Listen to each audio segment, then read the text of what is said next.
Fala galera, nós estamos aí a poucos dias do concurso da PRF, né? Agora dia 9 de maio nós vamos ter prova e nós temos que bater um papo aqui muito interessante, tá? Hoje eu trouxe alguns slides aqui bem bacana para falar sobre estratégia de prova, inclusive já gravei alguns vídeos falando sobre isso e a sua importância, porque de fato, mais do que simplesmente sentar a bunda na cadeira para estudar, é necessário que você como candidato tenha essa preparação para esse dia especificamente, afinal com essa ansiedade, com o adiamento que teve anterior, a galera está com o emocional, com a mente mesmo um pouco aí conturbada, sei lá qual é o certo, mas enfim, a galera tá com a mente aí mesmo cheia e nós precisamos conversar com isso para definir essa sua estratégia, principalmente para o que você vai fazer nos próximos dias, tá bom? Esse momento prova, pessoal, é muito importante para que você estabeleça ali um momento de concentração e que você tenha a capacidade de lembrar de tudo que você estudou, afinal, você deu tanto duro aí, né, batalhou tanto para chegar nesse momento e fazer besteira, né? Já citei exemplos de pessoas que eu conheço, inclusive aluna minha,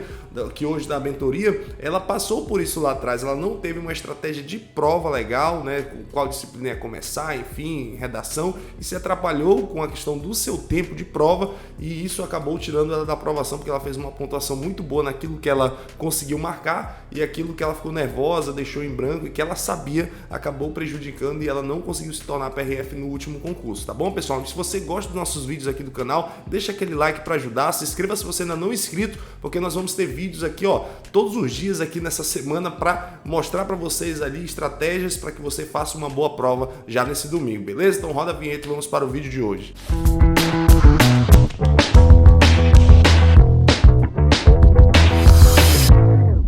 Fala galera, Matheus Santos e olha aqui ó, o segredinho é o nosso cafezinho no copo de extrato de tomate e dependendo da região aí a galera fala que esse copo é de requeijão, né? Isso aí é aqui no Amazonas, aqui em Manaus, esse copinho aqui vem o extrato de tomate, tá? Esse tá quente, tá, pessoal? Vamos comentar hoje sobre estratégia de prova, tá? Estratégia de prova, por que é importante, tá? Por que isso é importante, né, na prova? Estamos aqui a imagem do Capitão Nascimento, né? Daquela cena, né? Não daquela cena, mas a gente lembra muito daquela cena que ele fala sobre estratégia, o conceito de estratégia, não sei o que. Por que, gente? O cara acha que é só sentar a bunda na cadeira e estudar a preparação toda e na hora da prova ele não sabe com qual matéria ele vai começar, que momento ele vai fazer redação, quando ele deve preencher o cartão resposta dele lá, né? Então, todas essas perguntas, né? Às vezes o cara não se prepara com isso com antecedência, por isso nós tivemos aí simulados para treinar isso. Aí ele chega na hora da prova e quer decidir fazer isso. Aí não dá, né, velho? Você já tem que chegar na prova sabendo o que vai fazer. Afinal, são 4 horas e meia de prova e aí parece ser muito, tá, gente? Mas se você tirar 1 hora para redação, 30 minutos para cartão resposta, sobra 3 horas para as 120 questões objetivas lá, né? Certo ou errado? 120 questões ali dá uma média de 1 minuto e meio por questão. Tá, para direito tudo bem, dá para sair 1 minuto e meio. Agora, raciocínio lógico, física, filho,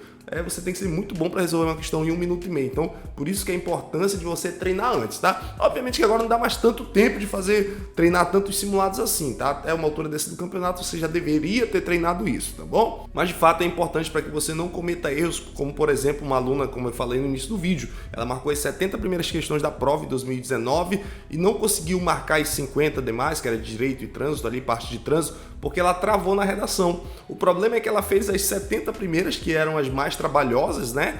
E aí ela conseguiu uma boa pontuação, fez 60 pontos líquidos ali, só que ela deixou em branco as restantes porque ela não conseguiu terminar, sendo formada em direito e manjando muito de trânsito. Por quê? Ela se atrapalhou na gestão do seu tempo. Então, não cometam esses erros, tá? No dia da sua prova, tá bom? Agora sim, Matheus, qual é a melhor estratégia para mim? Primeiro é você ter o autoconhecimento, né? Saber as suas fraquezas e as suas forças, né, pessoal? Porque não adianta, de repente, você ir para a prova, né, que tem aquele ambiente de ansiedade todo, vocês vão ver domingo ali, aquele monte de gente e tal, e pensando assim, caramba, eu vou começar a minha prova com aquilo que eu sou mais fraco, por exemplo. Cara, já automaticamente com a ansiedade que você tem ali de início, acaba te atrapalhando muito. Então você deve pegar aquilo que você tem ali, digamos assim, melhor qualidade nos seus estudos, maior conhecimento, as suas forças, né?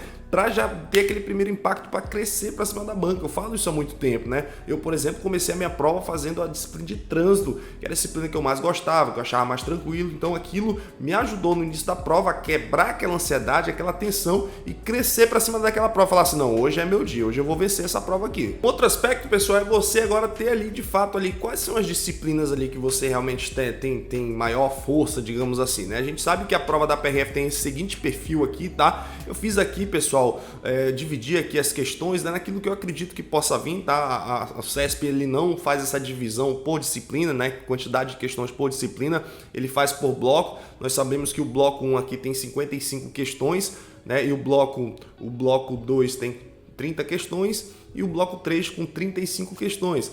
Então, assim, não sei qual vai ser a sua estratégia especificamente, mas, por exemplo, eu tinha uma meta de 90 pontos na minha prova da PRF. Então, esses 90 pontos que eu focava ali fazer, eu tinha ali uma meta por bloco, né? Então, eu colocava ali, dentro de trânsito, são 40 questões, eu quero tentar fazer ali pelo menos 32 pontos líquidos, 30 pontos líquidos, então eram metas que eu tirava, né? O bloco 1 na minha época lá, né, tinham, acho que era 50 questões, né?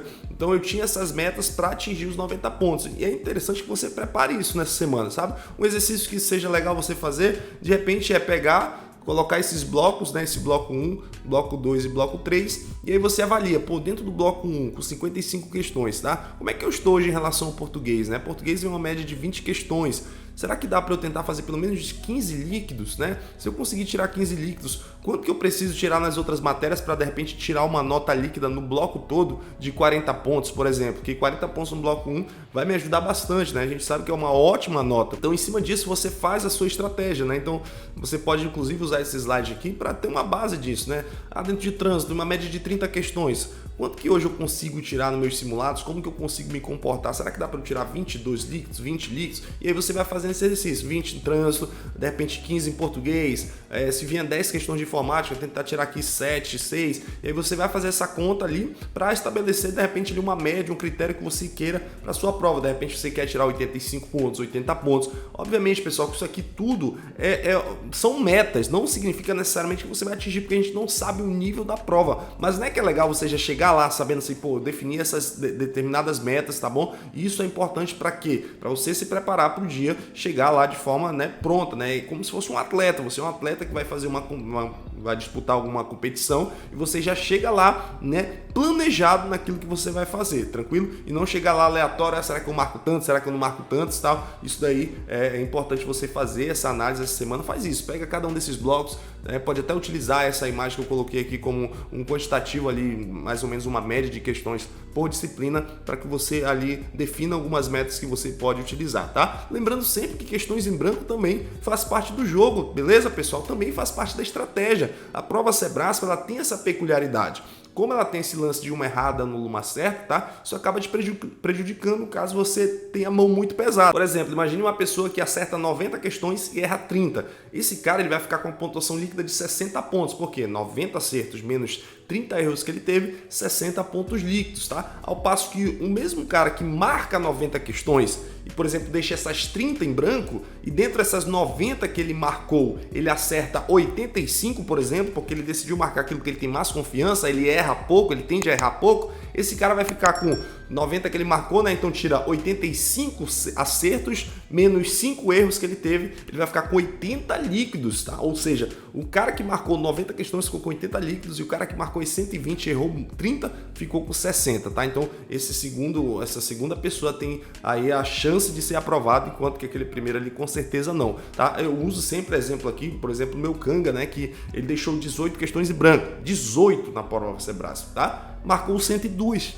O cara errou só 3. Então ele ficou com 99 acertos, menos 3 erros, 96 líquidos. Ficou entre os primeiros lugares. Então, deixar em branco faz parte da sua estratégia. Agora, claro, você tem que treinar. Quais são as questões que você vai deixar em branco? De repente você já está treinando raciocínio lógico, física, ou outra matéria qualquer, não tem importância, desde que, obviamente, você atinja os mínimos por bloco. Mas, pessoal, para atingir o mínimo por bloco é muito tranquilo, né? Porque se você não atingir o mínimo por bloco, filho, nem pense em aprovação, porque é uma nota ali mínima. Então, eu nem penso nesse critério, eu penso justamente no fato de você ter o todo, né? Vou deixar 20 em branco. Beleza, dentro das 20 em branco, eu já deixo normalmente 4 de raciocínio lógico, 3 de física, 2 de português, enfim, você faz a sua estratégia porque vale a pena você deixar questões em branco, né, para você não correr o risco de errar questões e tirar aquelas questões que você marcou de forma corretinha ali, tá bom? Muita gente também se fala sobre a questão da técnica de chute, né, o famoso balanceamento, tá? Inclusive hoje a galera tá vendendo até curso, né, de técnica de chute da Banca Sebrae. Pessoal, eu tenho uma opinião, né, muito assim honesta com vocês sobre a técnica de balanceamento, técnica de chute. É padrão, a gente sabe que praticamente metade dos gabaritos da Banca Sebrae é a letra C e metade é a letra E. Só que a técnica do balanceamento, na minha visão, ela favorece aquele cara que estuda, aquele cara que tem um grande número de marcações. Por exemplo, se você marcou 90 questões e faltam 30 em branco ali, aí você faz ali, dentre essas 90 questões que você marcou, você analisa o seu gabarito, tá? Por exemplo, assim, 55 item C e, por exemplo, 35 letra E, pô, aí você tem uma discrepância muito grande entre letra C e letra E. Então, ali dá para observar, né, já que dá para você tentar fazer o balanceamento, né, dá para você tentar procurar, de repente, dentre essas questões que estão em branco, selecionar 10 a 15 que você estava na dúvida e agora que vale a pena você marcar ali para tentar angariar alguns pontos a mais. Agora, o cara que não estuda, o cara que marcou 60 questões, ou até mesmo o cara que chegou, fez o balanceamento e está 45C e 45E, para que vai servir isso, tá? Ah não, Matheus, a cada 5 questões ali do CESP, né, 3 são letra C, 2 são E.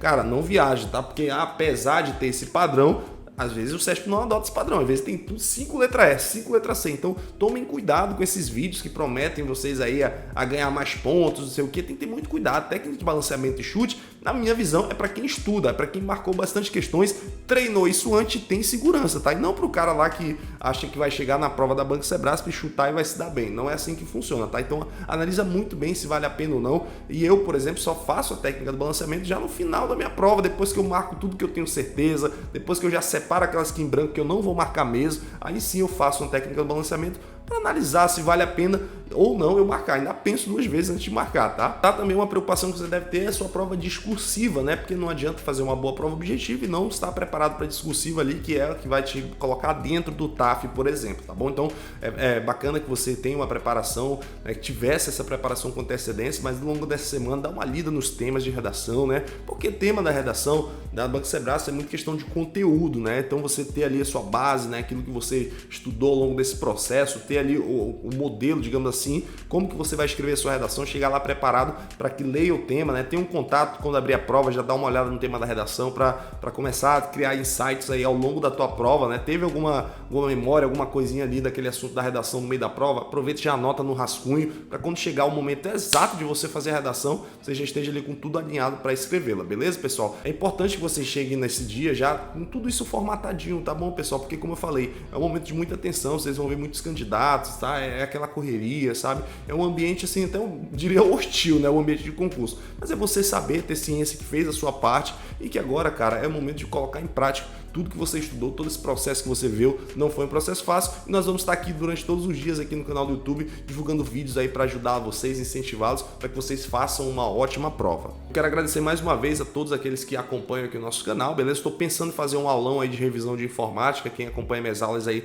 sabe o quanto que eu me dedico para preparar essas aulas. Se você tiver interesse numa aula dessa de informática aí, que a gente faça uma revisão aí com todo o edital, de repente, de informática, deixa aí nos seus comentários, beleza? E não deixe de compartilhar o nosso vídeo para que outras pessoas também possam entender, né, a questão da estratégia de prova. Ah, Matheus, eu vou falar isso pro meu concorrente. Nada, cara, concorrente é você mesmo, velho. Não adianta nada você se preocupar com concorrência se você não fizer a sua parte, tranquilo? Se você quiser me seguir lá no Instagram, @bymatheussantos, todos os dias com muitas dicas e motivação. E é isso, galera. Essa semana nós vamos vencer.